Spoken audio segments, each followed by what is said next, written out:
Alright, what's up everybody? Welcome back to the second episode of this. First of all, I just wanted to say thank you for all of the support on the first video. I didn't really know what I was doing making that one, but you guys seem to like it, so I thought I'd continue on the series. So yeah, we're going to be jumping into the second episode, which is going to be covering 3 of the HP maps that we're going to be playing a lot in ranked play, kind of talking about blocking the spawns, how the spawns work on that map, and then what we can kind of do to win those maps, and then we're going to cover the 3-second rule, which is like a basic rule of thumb, which I'll explain, and then the number 1 mistake in ranked play that I have noticed. So the first map we're going to be covering is Colossus. So let's just jump into P1. So basically throughout this video, we're going to have the blue side spawns are going to be labeled with the blue circles, pretty obvious, and then the red side spawns are going to be labeled with the red circles. The X's on the spawn points that you guys are going to see are going to be the ones where we want them to spawn in that situation, in that spot. So if we're the red team here, we want the enemy team to spawn on the blue X, and if we are the blue team, we want the enemy team to spawn on the red X. So that's going to be sort of the way we look at the spawns for this video. So for P1, I would say that neither side is specifically better, but we always want to try to achieve the X spawns, and the way that we can do that is by pushing out this part of the map and prioritizing this. I'll show you guys a clip from this pro match, which I think shows a good example of it.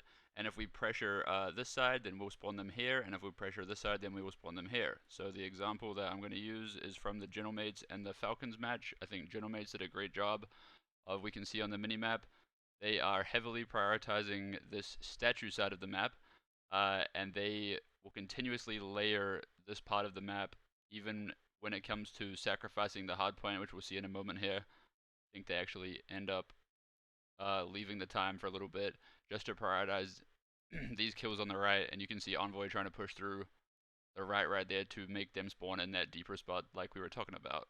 So I think that's like a good example of them doing that. This is it right here, where they're kind of prioritizing the statue over even getting the hill time. But that's about it for Colossus P1. And then so we'll jump into P2. The block line is going to be right here on the purple line. So that's another thing we're going to be using on the video, is the purple is going to be the block line. There's 3 spawns in the back here for the red team, and then there's the 2 spawns in the front for the blue team.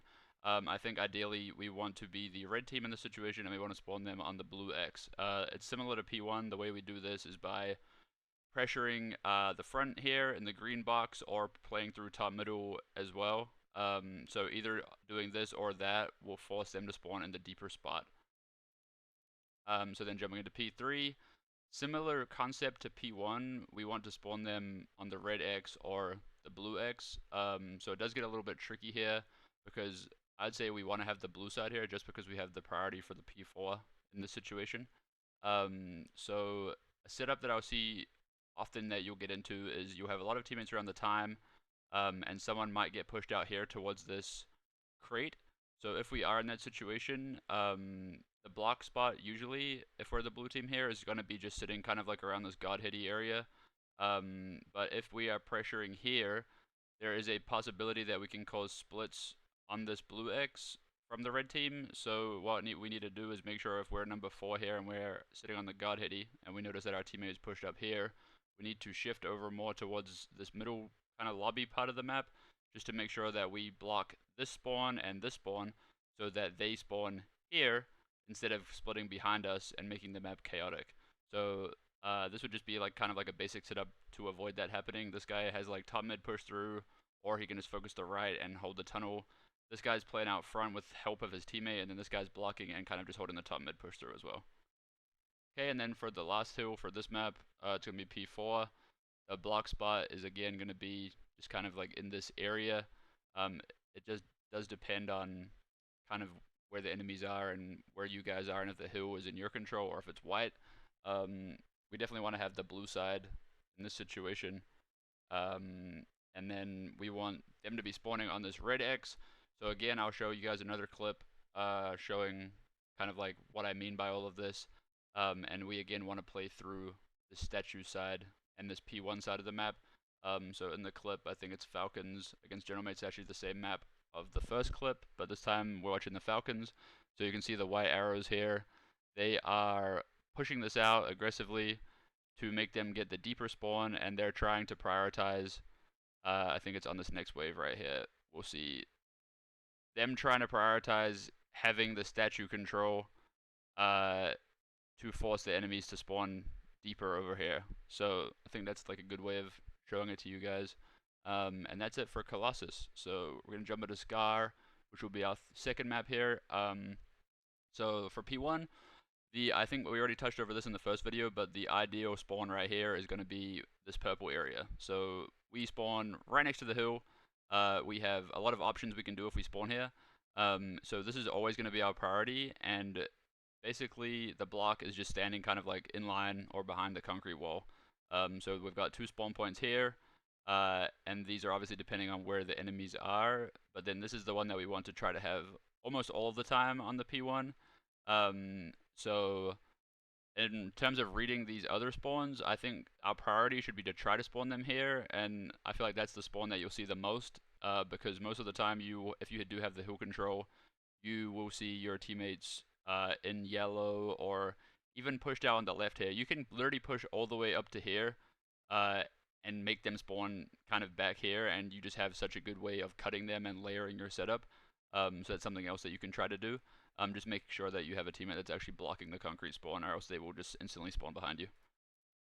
And then for the P2, we have got, this one's pretty basic. I don't think there's really specifically a good side on this hill, but it's probably easier to hold it from the blue side. I think there's a good example out there on YouTube of Optic holding a full 60 on that, so if you want to look that up, you'll be able to see kind of a good example of it.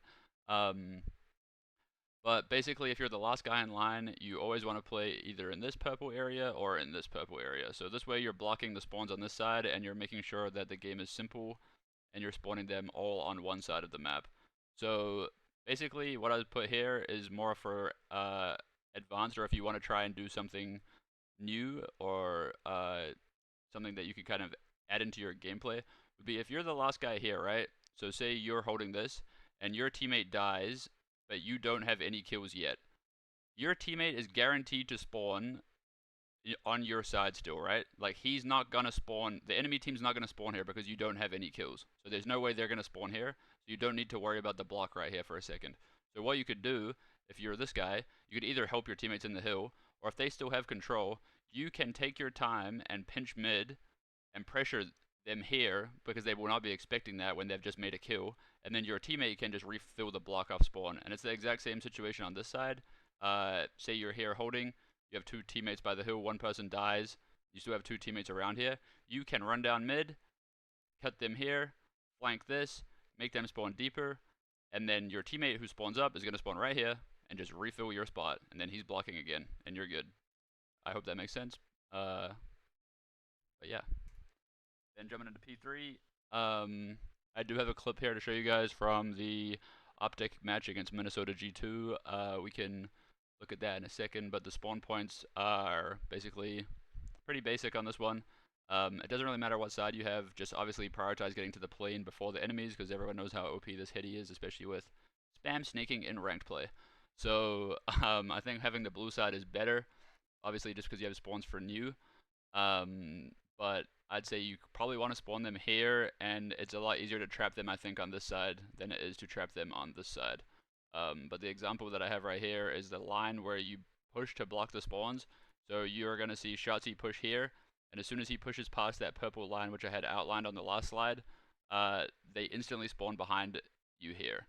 So we can go back to see, so this line that I drew right here, as soon as Shotzi crossed this line or got near it, and none of his teammates were blocking this side, they were all kind of playing around the hard point, the enemy team instantly started spawning here.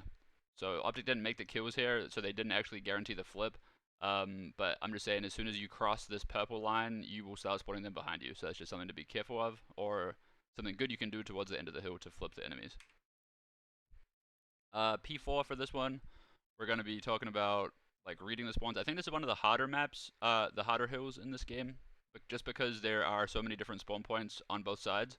So basically, I'll show you guys a way that we can make it a lot easier, and then the blocking for this hill is pretty much just going to be like around this back like purple line again. but it is very dependent on where your teammates are and then where the enemies are. So most of the time, you don't really have to block too much on this hill. It just depends if you're pressuring kind of both sides. So I'll show you a way that we can avoid that. So this is an example that I think is a good way of playing it. So if you didn't know, on some hills on this game, this is one of them, the guy in the hill can be blocking by just looking out the back door of the hill. So this saves us from having a guy in time doing nothing and a guy in the back doing nothing. So this means that we still have 3 players active on the map, not just 2. So in this way, we are playing for one side. So what do I mean by that? I mean, we are pushed out on the left with 2 people playing aggressive on the left, and then we have 1 person playing passively on the other side of the map, so we can funnel them kind of through this side of the map because we are blocking the close spawn here by being pushed up here.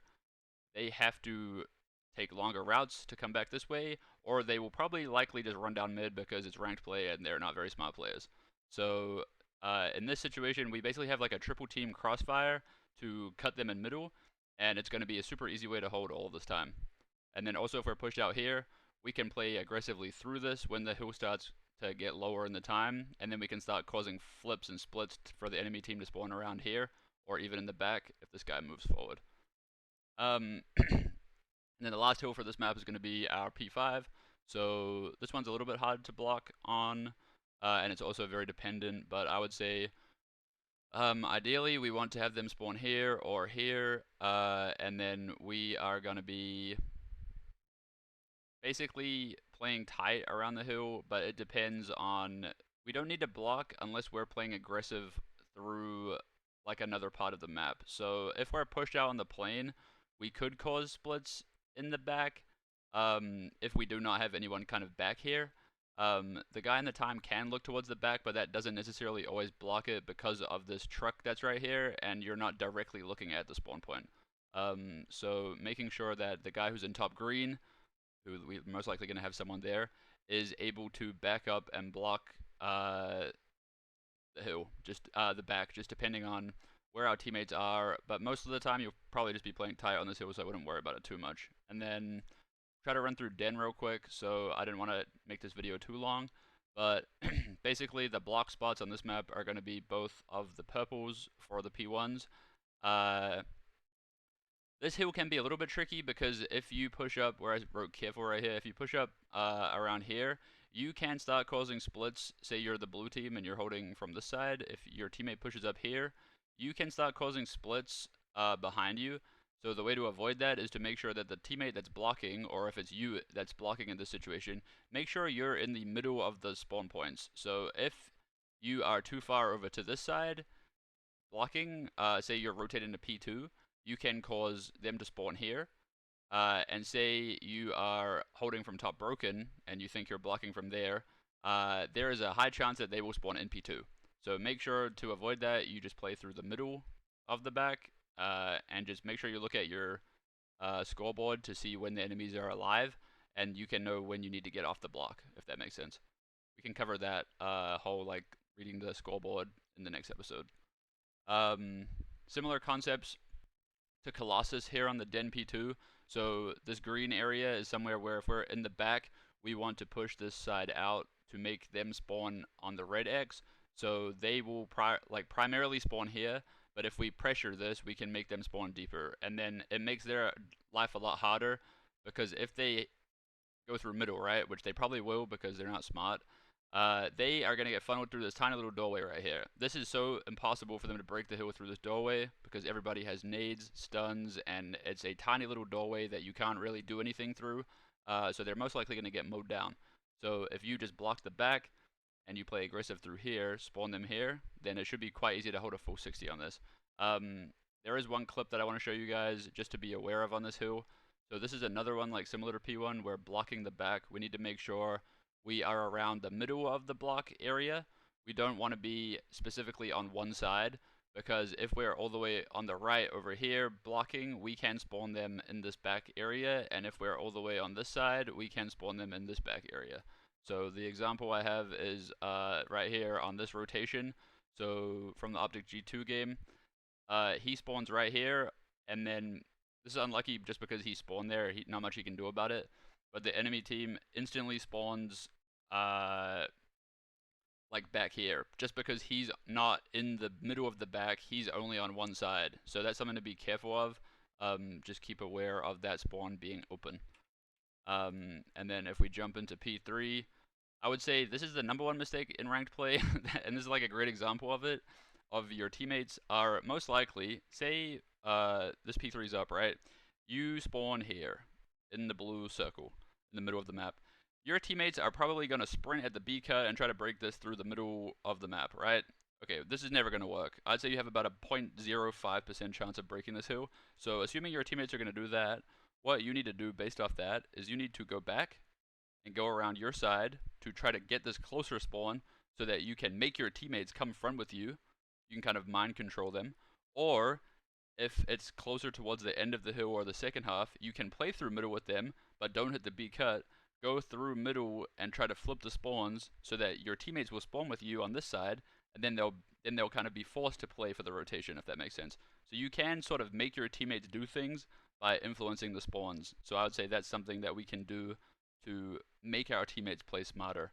And then the 3-second rule is something that we'll discuss now. So basically, this is something that a lot of pro players and top players use without thinking, and it's something that I think a lot of newer or lower ranked players don't know about or don't use. So basically, 3-second rule, pretty obvious. There's a 3-second respawn delay, right? So as soon as you make a kill, you have 3 seconds to move from where you are to influence the spawns of the player that you just killed, right? So say you run forward and you kill someone that's coming off spawn because they're not going to expect you to do that. They might be throwing a nade or a stun. You can kill that person and then run back off the spawn in that 3 seconds, and they'll still spawn in the same spot, or they might even spawn further out. So just using that 3-second rule as something to your benefit that a lot of your opponents are not going to know about, that's something that you can definitely use to kind of step your game up a little bit.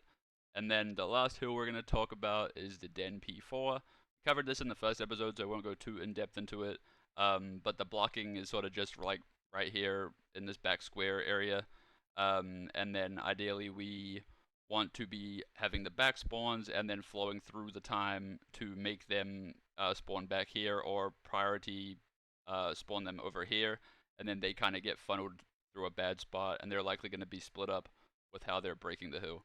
And then if you want to go back to episode 1, if you missed it, to learn about like flowing and how we want to bump through the hill, bump our teammate off the hill, when should we go to the hard point or when should we block, that's a concept that we kind of talked about in the first episode. And then I just wanted to say, again, thank you guys for all the support on the first video. If there is anything you want me to talk about specifically in the next one, just let me know, and I will do my best to cover everything you guys want. But I hope that this video was helpful, and I will likely go over exposure and Blackheart in the next video, and then touch on Overload a little bit. So yeah, appreciate you guys again. Hope you guys all have a good rest of your day or your night, whatever. And thank you again.